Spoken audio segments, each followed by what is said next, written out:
On May 6, 2024, the Central Bank of Nigeria sent a circular to all banks and financial institutions stating that it would be enforcing provisions of the Cybercrime Amendment Act as passed in 2024.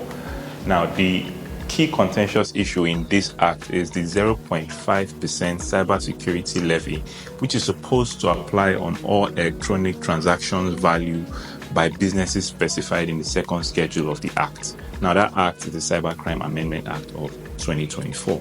So let's even talk about this levy itself. What is it particularly? The origin of this levy is from the first Cybercrime Act of 2015. Now, this act, the objectives in it are to promote national infrastructure, tackle cybercrime, and promote privacy rights.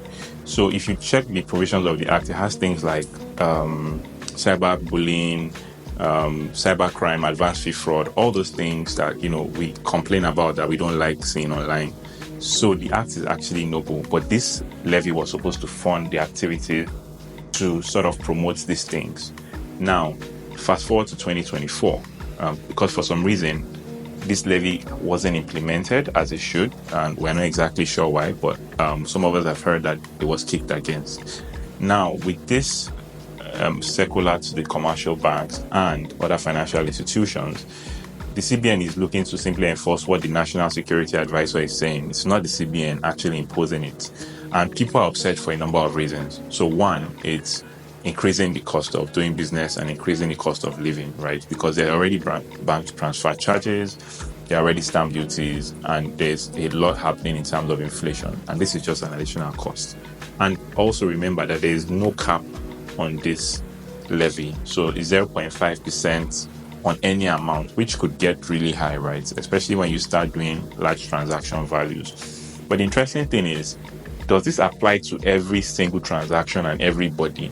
Well, that's still being debated. So for transactions, there are some exemptions, right? And even the circular has its exemptions. So things like salaries are exempted, loan payments are exempted, savings, transferring to yourself or transferring within the same bank, they're all exempted.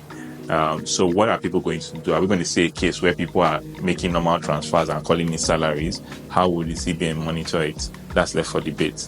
The second thing is that if you look at the second schedule of the act, right, it actually says that this should apply to certain businesses. And even the way it's worded in circular, it says the levy will be applied by businesses specified in the second schedule, which are financial institutions, insurance companies, Nigerian Stock Exchange, and very, very specific types of businesses. So some lawyers have actually argued that this thing shouldn't even be paid by individuals at all, and maybe the uproar is not even necessary. But the skeptic in a lot of us feels like these institutions will still pass it on to us, even if it's only applied to them. Besides, the circular doesn't exactly give a lot of comfort, because if you look at the circular, I think in number 2, it says that deduction should be reflected in the customer's account as cybersecurity levy. So whose account? The businesses specified in the schedule or everybody's account? I think it's something that the CBN should clarify. So that's it for this cybersecurity levy video. Have you learned a thing or two? Do you have any questions? Do you have your own thoughts? Please feel free to share. Thank you very much for watching.